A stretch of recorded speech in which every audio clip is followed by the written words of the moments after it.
siglo XXI antes de nuestra era. Ur no era un pueblo de pastores. Era una superpotencia tecnológica, una metrópolis de rascacielos de ladrillo y matemáticas avanzadas donde el hombre creía haber domesticado a los dioses. Sin embargo, en medio de esa opulencia, un hombre decidió cometer un acto de locura, renunciar a la seguridad de la muralla, a la herencia de un imperio y a la protección de los astros para seguir una voz que nadie más podía oír. Lo que el mundo llamó traición, la eternidad lo llamó destino. Desde los laboratorios de astrología en Mesopotamia hasta el silencio sangriento en la cima del monte Moria, estamos a punto de descubrir por qué el hombre que desafió a los dioses de Ur tuvo que atravesar el fuego antes de encontrar la gracia. Quédate, porque para entender el final de esta historia, primero debemos descifrar el secreto que Abraham dejó enterrado en las arenas del desierto. La ciudad de Ur no es un recuerdo de polvo y ruinas. Es un organismo vivo de ladrillo cocido, asfalto y orgullo. En el corazón de Mesopotamia, donde el Tigris y el Éufrates se entrelazan como serpientes de plata, se alza la metrópolis más avanzada que el ojo humano ha conocido. El aire aquí huele a incienso quemado en los altares del Sigurat, a betún fresco de los astilleros y al sudor de miles de hombres que creen que han conquistado el tiempo. En las sombras de los grandes templos dedicados a Nanar, el dios Luna, camina un hombre que lo tiene todo, pero que comienza a sentirse como un extraño en su propia casa. Abram.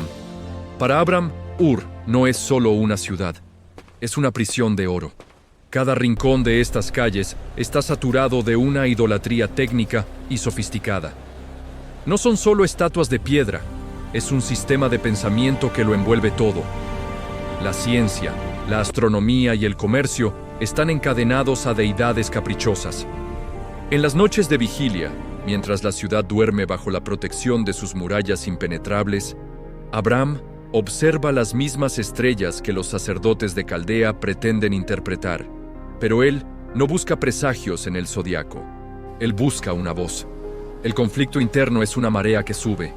Abram ha crecido en el seno de una familia de artesanos de ídolos.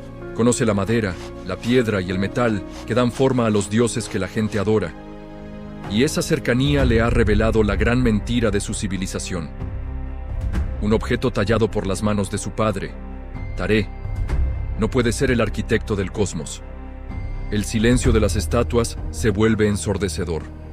Sin embargo, abandonar Ur es una locura logística y social. Significa renunciar a la protección de la ley, a la herencia familiar y a la seguridad de la muralla frente a las tribus bárbaras que acechan fuera del oasis de la civilización. Es en este punto de quiebre donde el tejido de la realidad se rasga. No hay un trueno ni un terremoto. Hay una voz, una presencia que no emana de un templo construido por hombres, sino que parece sostener la estructura misma de la existencia.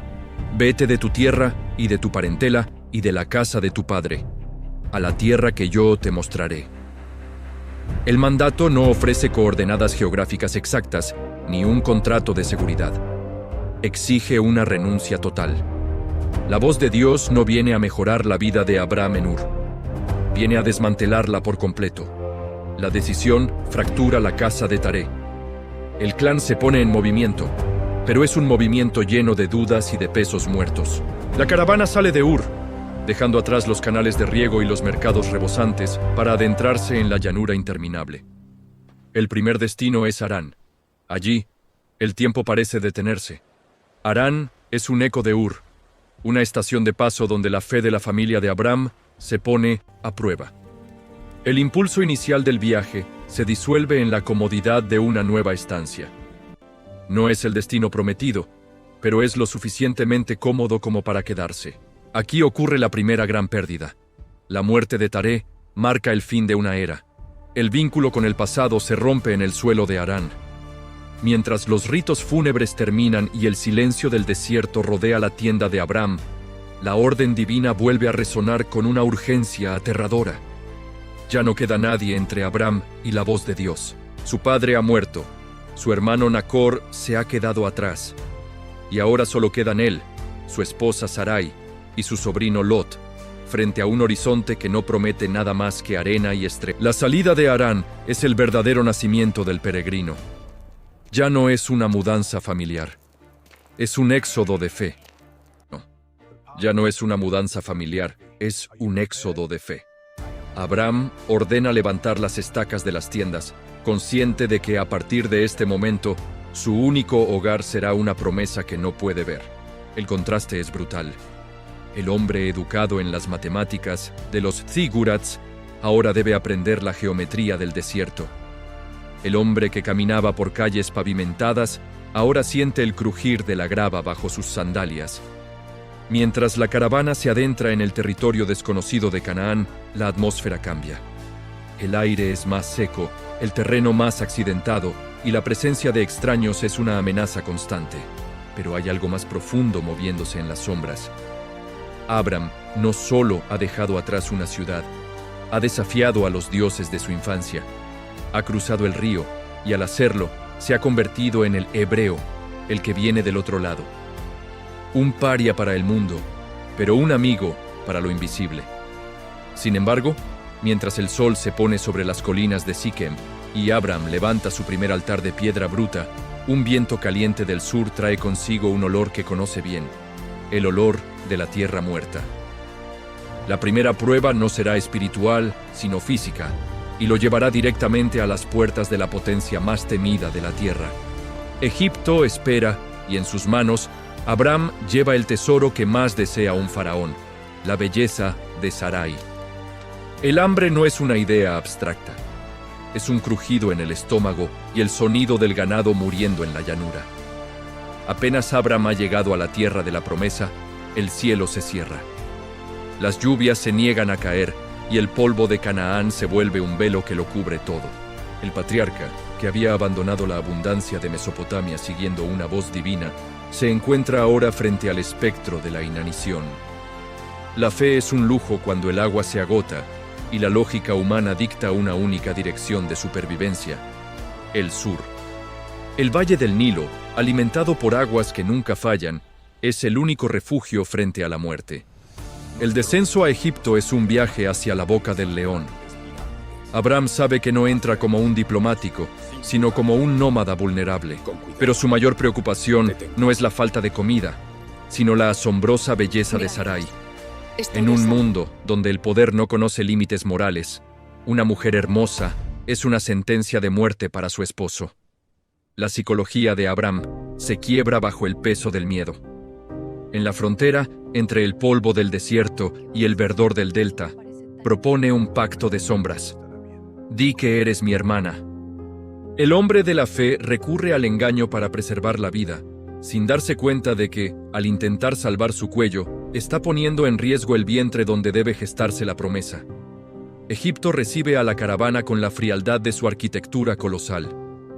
Todo aquí es diferente a Ur, pero igual de opresivo. El faraón no es solo un rey, es un dios encarnado sobre la tierra.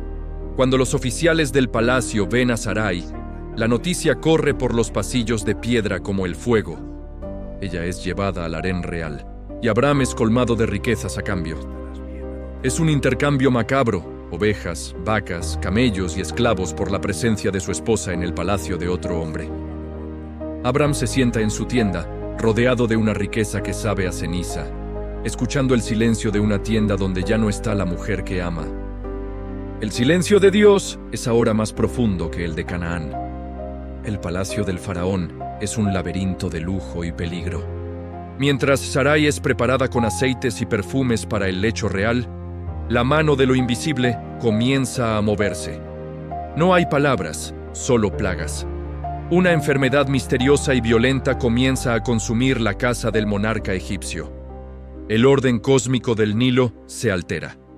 Faraón, un hombre acostumbrado a descifrar los humores de los dioses, comprende rápidamente que la causa no es un virus, sino una transgresión sagrada. El terror se apodera del palacio cuando la verdad sale a la luz. La mujer en su harén tiene dueño, y ese dueño tiene un protector que no se ve, pero que golpea con la fuerza del juicio. La confrontación es humillante para el patriarca. El monarca pagano reprende al hombre de Dios. ¿Por qué me hiciste esto?, pregunta Faraón, con el miedo aún reflejado en sus ojos. Abram es expulsado de Egipto. Sale con más posesiones de las que traía, pero con la dignidad herida y la certeza de que su propia astucia casi destruye el plan eterno. La caravana sube de nuevo hacia el Negev, regresando al lugar donde el altar de piedra los esperaba. Es un camino de arrepentimiento bajo el sol abrasador. De regreso en las colinas de Betel, surge un nuevo conflicto, esta vez interno. La riqueza obtenida en Egipto se vuelve una carga. Los pastores de Abram y los de su sobrino Lot se enfrentan por los escasos pastizales y pozos de agua. La tierra no es lo suficientemente grande para los dos. Abram, habiendo aprendido la lección de la humildad en Egipto, le da a Lot la primacía de la elección. Lot levanta la vista y ve la llanura del Jordán, un lugar que le recuerda a los jardines del Nilo, una tierra de riego y ciudades prósperas. Lot elige la comodidad y el comercio, elige acercar sus tiendas a Sodoma. Abram se queda solo en las alturas de las montañas, en la tierra más pobre y difícil. Es en esta soledad, después de haberlo cedido todo, cuando la voz vuelve a hablar.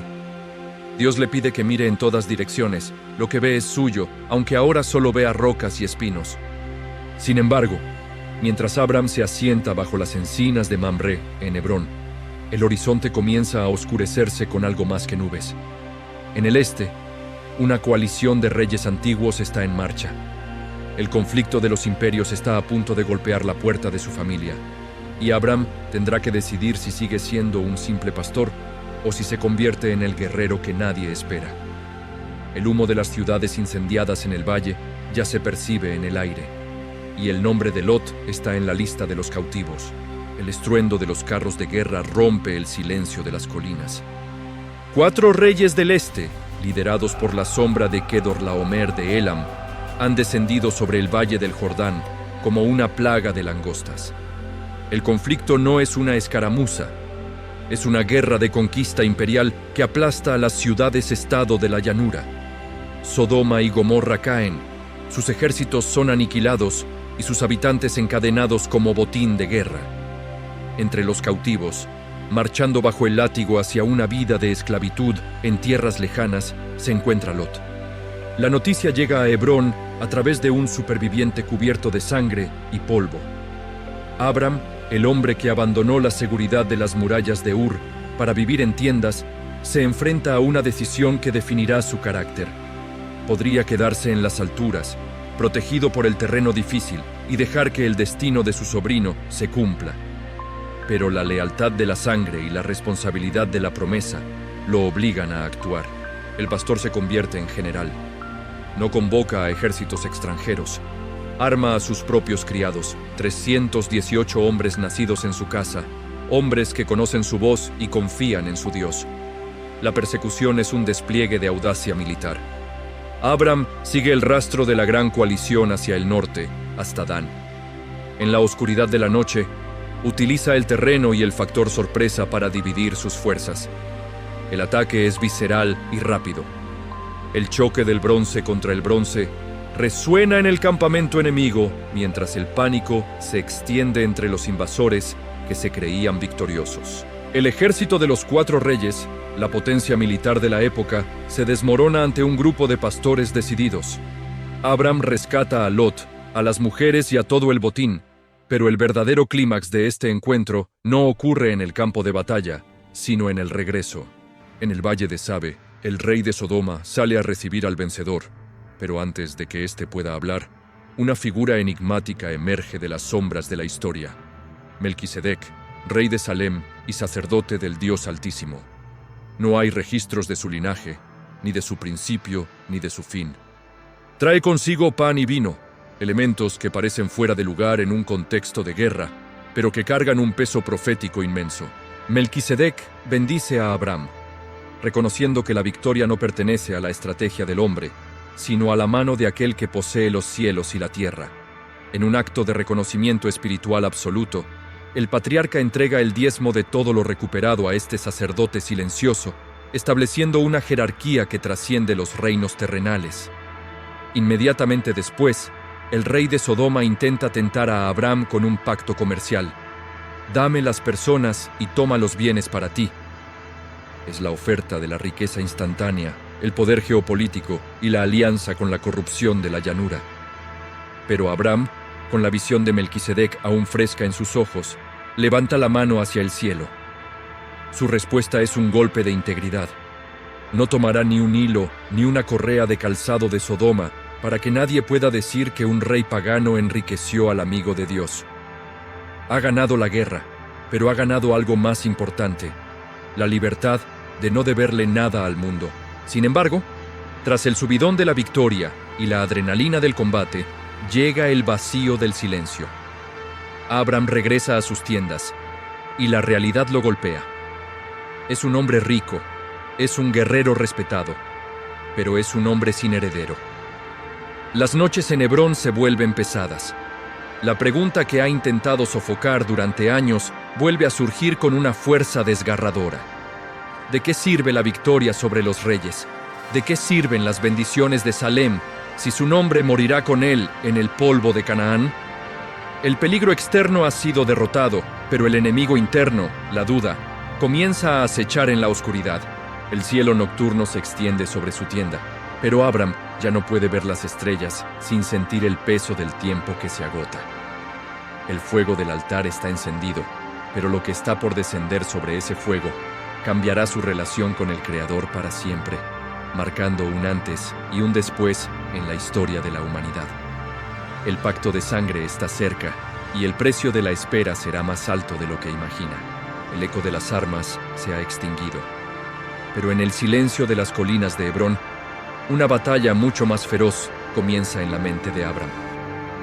La adrenalina de la victoria contra los reyes de Oriente ha dado paso a una melancolía profunda. El hombre que lo dejó todo por una voz ahora cuenta los años como si fueran granos de arena que se le escapan entre los dedos. Tiene riqueza, tiene criados, tiene el respeto de las naciones vecinas, pero su tienda principal sigue vacía del llanto de un hijo. La promesa parece una ironía cruel a medida que su cuerpo y el de Sarai se marchitan bajo el sol de Canaán. Es en este estado de vulnerabilidad absoluta cuando la presencia divina se manifiesta no como un susurro, sino como un escudo y una recompensa. Sin embargo, Abraham, con una honestidad visceral que solo tienen los que ya no tienen nada que perder, lanza su reclamo al cielo. ¿Qué me darás, siendo que ando sin hijo? La respuesta de Dios es un acto de pedagogía cósmica. Saca al patriarca de la tienda y lo coloca bajo la bóveda celeste de la noche del desierto, un manto de terciopelo negro salpicado por el fuego de infinitas galaxias. Mira ahora los cielos y cuenta las estrellas, si las puedes contar. Así será tu descendencia. En ese momento ocurre el milagro invisible que sostiene toda la teología posterior. Abraham cree.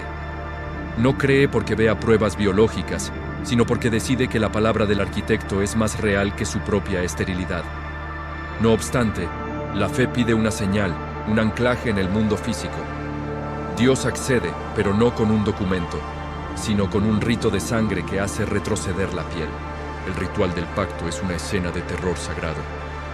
Dios le ordena a Abraham traer una becerra, una cabra, un carnero, una tórtola y un palomino. Abraham los divide por la mitad, creando un pasillo de carne y sangre. Este era el método antiguo de los tratados de soberanía. Los contratantes caminaban entre las piezas, invocando sobre sí mismos la misma muerte que la de los animales si llegaban a romper el jurato. Mientras el sol comienza a ponerse, el ambiente se vuelve denso y opresivo. Las aves de rapiña descienden sobre los cadáveres, y Abraham tiene que espantarlas en una lucha física que simboliza la resistencia contra la duda y las fuerzas que quieren devorar la promesa antes de que se cumpla. Al caer el sol, un sueño profundo y una oscuridad de gran pavor caen sobre él. No es un sueño reparador, es una inmersión en la premonición. Dios le revela que su descendencia será esclava en tierra ajena por 400 años, que sufrirán aflicción, pero que finalmente saldrán con gran riqueza. En medio de esa negrura absoluta, ocurre el clímax visual de este pacto. Una antorcha de fuego y un horno humeante pasan por entre los animales divididos.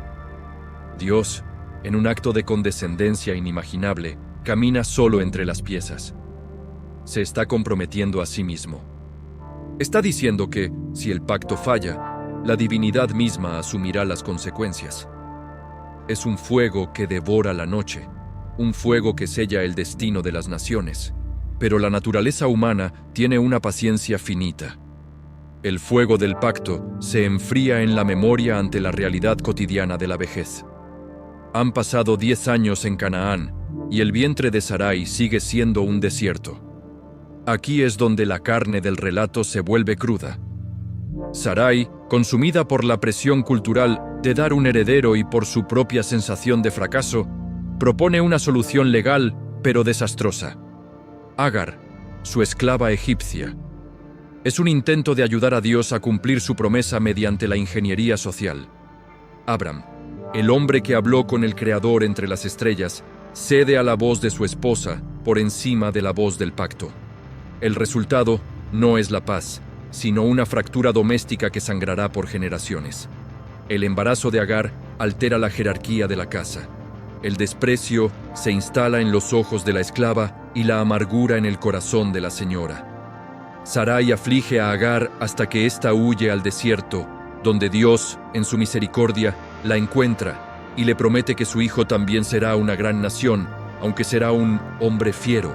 Nace Ismael. Por 13 años, Abraham vive bajo la ilusión de que Ismael es la respuesta, que este es el hijo de la promesa. Se conforma con el sustituto humano mientras el verdadero milagro sigue esperando en el silencio de Dios. Cuando Abraham cumple 99 años, la divinidad rompe el silencio con una exigencia de identidad absoluta.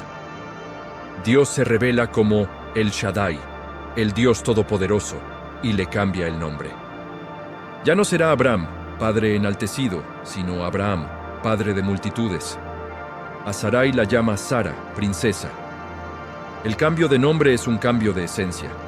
Además, impone la señal del pacto en la carne, la circuncisión. Cada hombre de su casa debe llevar la marca del compromiso en su propio cuerpo. Es una marca de dolor y de pertenencia. Abraham cae sobre su rostro y se ríe.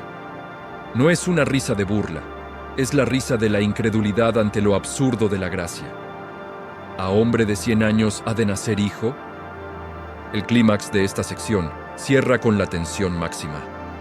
Ismael tiene 13 años y es amado por su padre, pero Dios es específico. Sara, tu mujer, te dará a luz un hijo. El conflicto está servido. El hijo del esfuerzo humano y el hijo del milagro divino están a punto de colisionar. Mientras Abraham se recupera del dolor de la circuncisión bajo las encinas de Mamre, 3 figuras aparecen en el horizonte bajo el calor sofocante del mediodía. El tiempo de la espera ha terminado, pero antes de que nazca la vida, Abraham tendrá que mirar cara a cara a la destrucción. El fuego del pacto está a punto de convertirse en el fuego del juicio sobre las ciudades del valle. Y la intercesión de un hombre será lo único que se interponga entre la justicia divina y la aniquilación total de su propia familia extendida. El destino de Sodoma pende de un hilo, y Abraham está a punto de descubrir que ser amigo de Dios implica compartir sus secretos más terribles. El calor del mediodía en Hebrón es un manto pesado que parece detener el tiempo. Bajo la sombra de las encinas de Mamre, Abraham busca refugio del sol cegador que hace vibrar el horizonte. En ese estado de vigilia y calma, 3 figuras emergen de la nada. No son viajeros comunes. Su porte tiene una autoridad que no pertenece a este mundo. Abraham, con la hospitalidad visceral de los hijos del desierto, corre a su encuentro y se postra. Lo que comienza como una comida de cortesía, pan, leche y la carne del mejor becerro, se transforma rápidamente en un tribunal celestial. Uno de los visitantes, que habla con la autoridad misma del Creador, confirma lo imposible. En 1 año, Sara tendrá un hijo. Desde el interior de la tienda, la risa de Sara resuena, una risa teñida de escepticismo y desgaste biológico. Pero la pregunta del visitante corta el aire como una espada.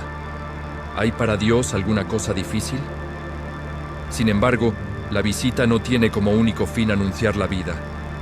Los seres se levantan y miran hacia el valle, hacia la llanura donde las ciudades de Sodoma y Gomorra brillan como joyas de pecado y opulencia. El tono de la conversación cambia drásticamente. No encubriré a Abraham lo que voy a hacer, dice la voz divina. Se revela entonces el clamor que ha subido hasta el cielo. La maldad de esas ciudades ha llegado a su colmo. No es solo una cuestión de moralidad. Es un sistema de crueldad, de injusticia extrema y de rechazo a todo lo sagrado. Abraham, que una vez empuñó la espada para rescatar a Lot de los reyes extranjeros, ahora debe empuñar la palabra para rescatar a los justos del juicio divino. Comienza entonces una de las escenas más intensas de la narrativa bíblica: la negociación de un hombre con Dios. Abraham se acerca, con una mezcla de pavor y audacia, intercediendo por una ciudad que él sabe que es perversa, pero donde reside su sobrino. Destruirás también al justo con el impío. Abraham regatea por las almas, descendiendo de 50 a 45, de 30 a 20, hasta llegar a 10. La tensión es palpable en cada súplica. Es la lucha de un intercesor que conoce la justicia de Dios, pero que también ha experimentado su misericordia. La respuesta es siempre la misma. Por amor a esos 10, no destruiría la ciudad. Pero el silencio que sigue a la negociación es ominoso. La realidad es que Sodoma no tiene ni siquiera 10 hombres que busquen la luz. Mientras Abraham regresa a su lugar, 2 de los ángeles descienden a la ciudad. La atmósfera en Sodoma es asfixiante. La belleza de los visitantes despierta los instintos más bajos de una población que ha perdido toda brújula de humanidad. La casa de Lot es rodeada por una turba ciega, una masa humana que representa el clímax de la degradación. Lot, atrapado entre su deber de hospitalidad y el miedo a la multitud, intenta negociar sin éxito. La intervención de los ángeles es física y violenta. Ciegan a los atacantes y arrastran a Lot, a su esposa y a sus hijas fuera de las murallas. La orden es clara y visceral. Escapa por tu vida, no mires tras ti, ni pares en toda esta llanura. Al amanecer, el juicio se desata. No es un evento poético, es una catástrofe geológica y espiritual de proporciones masivas. El cielo se rompe y llueve fuego y azufre sobre las ciudades de la llanura.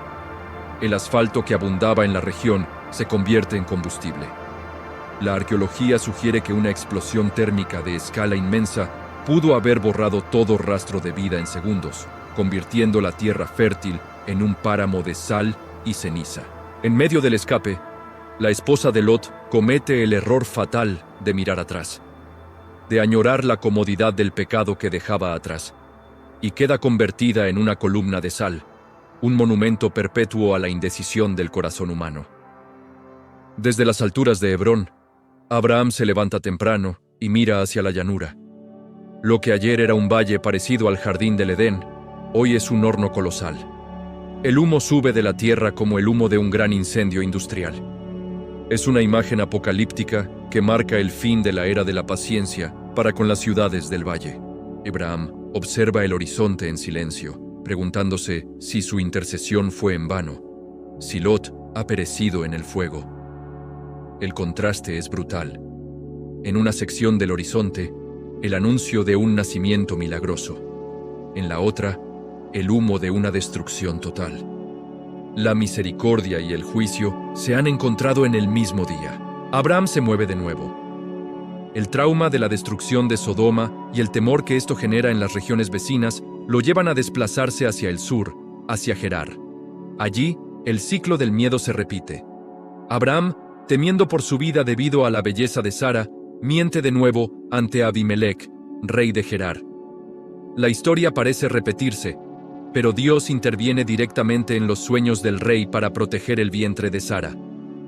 Es la última vez que la promesa será puesta en peligro por la debilidad de Abraham. La lección está aprendida.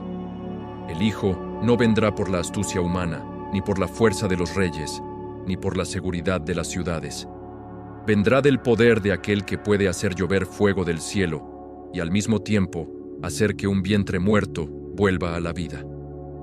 El escenario está finalmente limpio de distracciones. Sodoma, ha desaparecido. Ismael ha crecido. Y el tiempo del milagro ha llegado. La risa de Sara está a punto de transformarse de un gesto de duda en el nombre de la mayor bendición de la historia. El tiempo de las sombras y las esperas agónicas finalmente se disuelve bajo el sol de Gerar. Lo que la biología había declarado imposible y lo que la lógica humana había descartado como un delirio, se manifiesta en el llanto vigoroso de un recién nacido. A los 100 años de Abraham y a los 90 de Sara, el milagro toma forma física. El niño es llamado Isaac, que significa el que ríe, transformando para siempre la risa de duda que Sara ocultó tras las cortinas de la tienda en una risa de triunfo público. La esterilidad de décadas ha sido vencida no por la medicina, sino por la fidelidad de una palabra empeñada años atrás en la noche de Ur. La casa del patriarca se llena de una alegría que desborda las tiendas, pero bajo esa superficie de celebración, las viejas tensiones comienzan a fermentar con una fuerza destructiva. El día en que Isaac es destetado, Abraham organiza un gran banquete, un rito de paso que marca la supervivencia del heredero en un mundo antiguo de alta mortalidad infantil. Sin embargo, en medio del festejo, los ojos de Sara captan una escena que rompe la armonía. Ismael, el hijo de la esclava egipcia que ahora tiene unos 17 años, se burla del pequeño Isaac. Para Sara, esto no es un simple juego de niños, es una amenaza directa a la herencia y al destino de su hijo. El conflicto latente durante años entre la señora y la sierva estalla con una frialdad quirúrgica. «Echa a esta sierva y a su hijo», exige Sara. El hogar de Abraham se convierte en un campo de batalla emocional donde la justicia, el afecto paternal y el propósito divino chocan violentamente. Para Abraham, la petición es un golpe visceral. Ismael es su primogénito, su propia carne, el niño que amó y crió durante 13 años de silencio divino. El dolor de expulsar a su hijo al desierto es una agonía que le quita el sueño. Sin embargo, en la quietud de la noche, la voz de Dios interviene con una directriz clara. Abraham debe escuchar a Sara. Se le asegura que, aunque la promesa corre exclusivamente a través de Isaac, Ismael también será padre de una gran nación porque es descendencia del patriarca. La fe de Abraham es puesta a prueba en su capacidad de soltar lo que ama, confiando en que el Dios que cuida de la promesa también cuidará del hijo del desierto. Al despuntar el alba, Abraham realiza uno de los actos más desgarradores de su vida. Con sus propias manos, prepara pan y un odre de agua y los coloca sobre el hombro de Agar. Despide a la madre y al hijo hacia el desierto de Berseba. La imagen es cruda.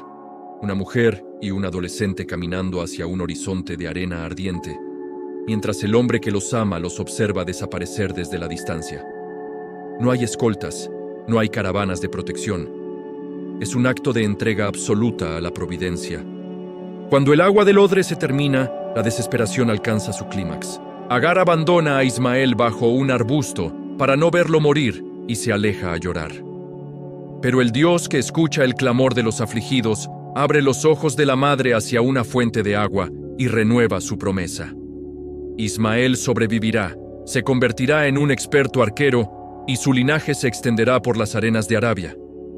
Con la salida de Ismael, una paz extraña y prolongada desciende sobre la vida de Abraham.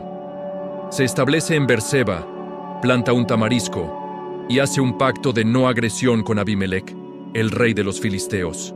Por primera vez en décadas, el peregrino no está en guerra, no está huyendo y no está esperando lo imposible. Isaac crece ante sus ojos, convirtiéndose en un joven que encarna todas las esperanzas de su vejez. Abraham ve en Isaac no solo a un hijo, sino la prueba viviente de que Dios no miente. La relación entre padre e hijo se vuelve el eje de su existencia. Isaac es el fruto de su fe, el consuelo de sus años y el portador de las estrellas que Dios le mostró en Hebrón. Sin embargo, esta calma es solo el preludio de la tormenta definitiva. En la narrativa de los patriarcas, la paz prolongada suele ser la preparación para una prueba de fuego. Abraham ha vencido el hambre, ha sobrevivido a reyes, ha visto caer fuego sobre Sodoma y ha enterrado su orgullo en Egipto. Ha aprendido a confiar en Dios para lo imposible, pero ahora debe aprender a confiar en Dios en lo incomprensible. El amor de Abraham por Isaac ha crecido tanto que el regalo podría estar eclipsando al dador. La sección cierra con un silencio tenso que se siente en el aire de Beerseba. Una noche, mientras el anciano descansa bajo el tamarisco que él mismo plantó, la voz que lo llamó de Ur vuelve a resonar en la oscuridad. No trae promesas de tierras ni de descendencia.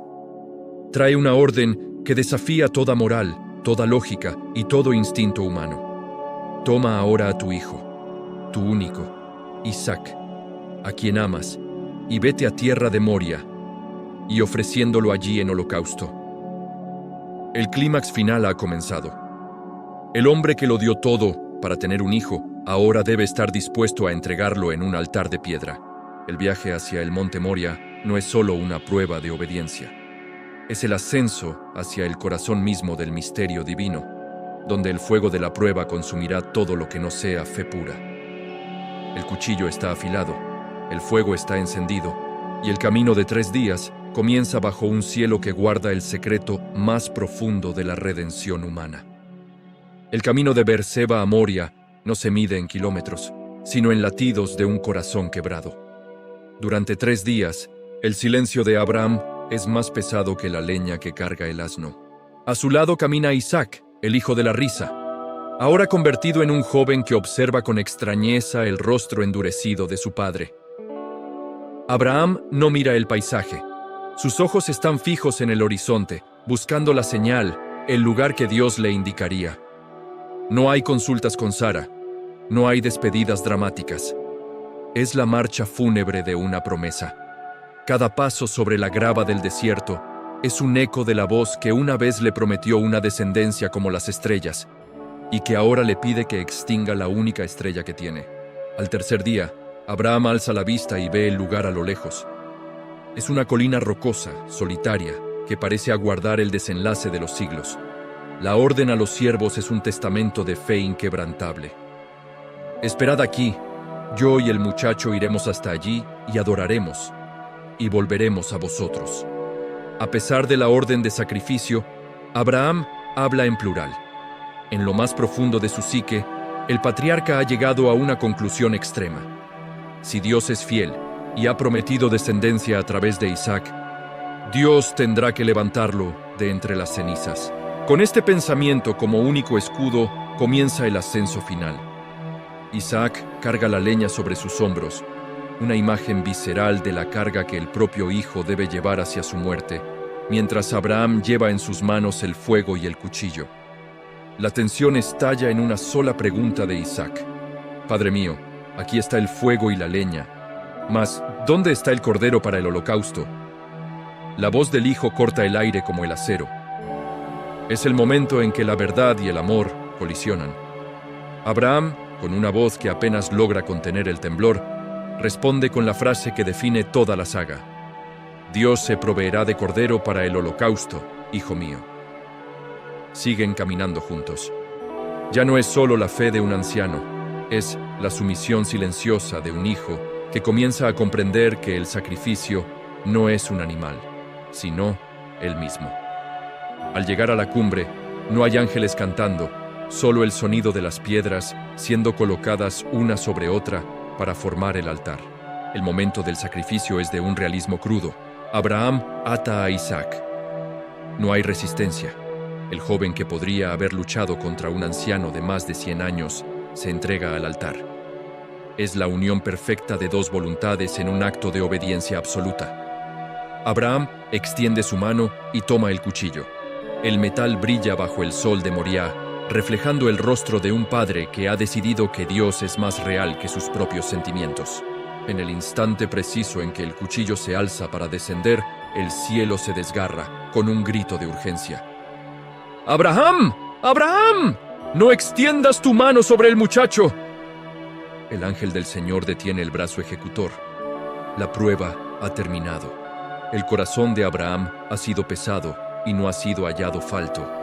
Al volver la vista, Abraham ve un carnero trabado en un zarzal por sus cuernos. El animal toma el lugar del hijo. La sangre que corre sobre el altar es la del sustituto, mientras Isaac se pone en pie, libre.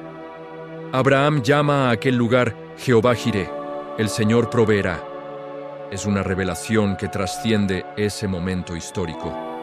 En ese mismo monte, siglos más tarde, no habría un ángel para detener el cuchillo cuando otro padre entregara a su hijo por la humanidad. Abraham ha caminado por el sendero del dolor divino y ha salido de él con una bendición renovada. Dios jura por sí mismo que, por cuanto no le negó a su único hijo, su bendición será una marea que alcanzará a todas las naciones de la tierra.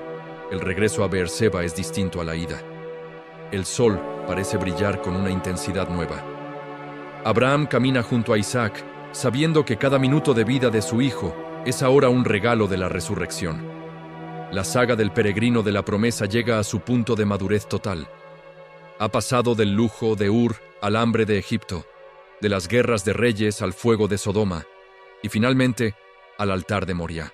El hombre que buscaba una voz en las estrellas ahora es él mismo, una luminaria en la historia del espíritu humano. Su vida es el mapa de lo que sucede cuando una criatura de barro decide creerle al arquitecto del tiempo.